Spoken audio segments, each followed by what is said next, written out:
ഞങ്ങളിപ്പോൾ ഉള്ളത് പയ്യാവൂർ പഞ്ചായത്തിലെ ചന്ദനക്കമ്പാറയിലാണ്. ഇവിടെ 4-ാം വാർഡിൽ മുൻപേ പയ്യാവൂർ പഞ്ചായത്തിൻ്റെ ഭരണസാരഥ്യം ഏറ്റെടുത്ത് പഞ്ചായത്ത് പ്രസിഡന്റായിരുന്ന സാജു സേവ്യർ മത്സരിച്ച് പരാജയപ്പെട്ട ഒരു വാർഡിലാണ്.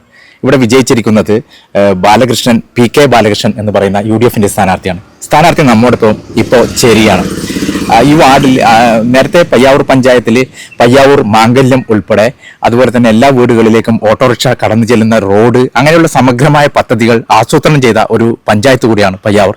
ആ പഞ്ചായത്ത് പ്രസിഡന്റാണ് ഇവിടെ വലിയ 76ഓളം വോട്ടിന്റെ ഭൂരിപക്ഷത്തിൽ തോറ്റുപോയത്. അപ്പോൾ എന്തുകൊണ്ടാണ് ഇങ്ങനൊരു പഞ്ചായത്ത് പ്രസിഡന്റ് ഈ ഒരു വാർഡിൽ തോൽക്കാൻ വേണ്ടി ഉണ്ടായ കാരണം? നിങ്ങൾ ജയിച്ചു വന്നതിനുള്ള കാരണം എന്തായിരിക്കും? ശരിക്കും പറഞ്ഞാൽ പയ്യാവൂർ ഗ്രാമപഞ്ചായത്ത് ഗ്രാമീണ മേഖല, അതായത് കർഷകരുടെ കൂട്ടായ്മയുടെ ഒരു ഏരിയയാണ്.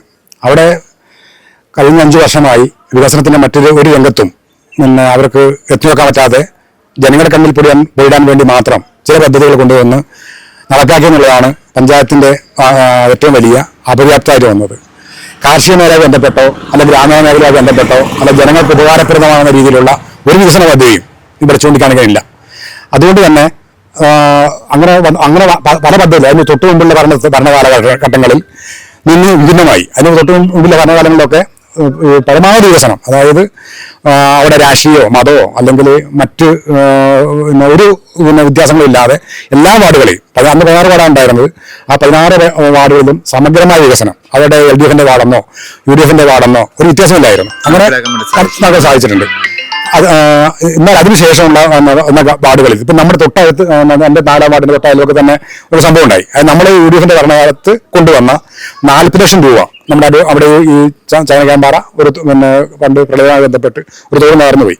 അതിനെ ബന്ധപ്പെട്ട് 40 ലക്ഷം അവിടെ വെച്ചിരുന്നു. ആ ഫണ്ട് പോലും ഇവർ വന്ന ഉടനെ ജനങ്ങളുടെ കണ്ണിൽ പൊടിയിട്ട് അത് വക മാറ്റി സ്വന്തം പാർട്ടി അണികളുടെ അല്ലെങ്കിൽ പാർട്ടി മെമ്പർമാരുടെ അല്ലെങ്കിൽ ജയിച്ചു വന്ന സ്ഥാനാർത്ഥികളുടെ വാർഡിലേക്ക് മാറ്റുന്ന അവസ്ഥയുണ്ടായി. ഇതൊക്കെ ജനങ്ങൾക്ക് മനസ്സിലായി. ജനങ്ങൾക്ക് മനസ്സിലായെന്ന് മാത്രമേ ഈ പയ്യാവൂർ മംഗല്യത്തെ കുറിച്ച് പറഞ്ഞു. ഈ മംഗല്യ പദ്ധതി എന്ന് പറഞ്ഞാൽ ഏകദേശം 3000, എൻ്റെ അറിവ് ശരിയാണെങ്കിൽ ഒരു 3200ഓളം അപേക്ഷകളോടെ പുരുഷന്മാർ വന്നിട്ടുണ്ട്. അവിടെ ആകെ വന്നത് 200 താഴെ ഉള്ള സ്ത്രീകളുടെ അപേക്ഷയാണ്. അപ്പോൾ അതിലാകെ നടന്നത് അവരെ അവകാശപ്പെടുന്നു, നമുക്കതിന് ബോധ്യമില്ല, അവകാശപ്പെടുന്നത് ഒറ്റ വിഭാഗമാണ്. അത് നമ്മുടെ നാട്ടിലല്ല, നമ്മുടെ നാട്ടിൽ ഒരുപാട് ദൂരെ നാട്ടിൽ പറയുന്ന സ്ഥലപ്രദേശത്ത് ആണെന്നവർ പറയുന്നത് അങ്ങനെ ഒരു പദ്ധതി നടന്നിട്ടുള്ളൂ. പിന്നെ റോഡിന്റെ കാര്യം നിങ്ങൾ പറഞ്ഞു. ഈ റോഡെന്ന് പറഞ്ഞാൽ നിലവിൽ അങ്ങനെ ഒരു പദ്ധതി വന്നിട്ട് നമുക്കറിയില്ല. ശരിക്ക് ഓട്ടോറിക്ഷ എന്ന് പറയുന്ന പദ്ധതികൾ വന്നത് നടപ്പിലായതായിട്ട് ഒരു സംഭവമില്ല. ഒരു ഭാഗത്ത് നമ്മുടെ നാട്ടിൽ ഒറ്റ റോഡ്, അത് നേരെ ഇതിന് മുമ്പ് പലഘട്ട ശ്രമിച്ചിട്ടുള്ളതാണ്.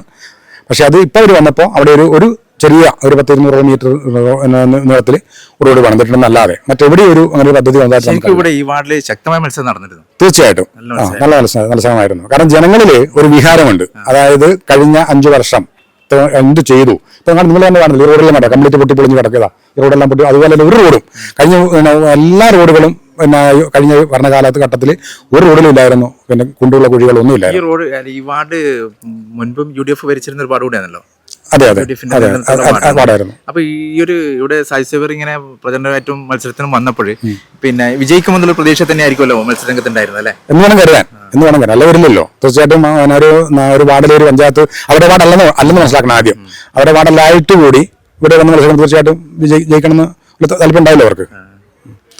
അപ്പോൾ പയ്യാവൂർ പഞ്ചായത്ത് നടപ്പിലാക്കിയ ഈ പയ്യാവൂർ മാംഗല്യം ഉൾപ്പെടെ ഓട്ടോറിക്ഷ എല്ലാ വീടുകളിലും എത്തുന്ന റോഡ് ഉൾപ്പെടെ ലക്ഷ്യങ്ങളൊന്നും പ്രാവർത്തികമായിട്ടില്ല എന്നാണ് പയ്യാവൂർ പഞ്ചായത്ത് പ്രസിഡന്റ് ഉൾപ്പെടെ തോട്ട ഈ വാർഡിൽ നിന്ന് വിജയിച്ചു വന്ന സ്ഥാനാർത്ഥി ചൂണ്ടിക്കാട്ടുന്നത്.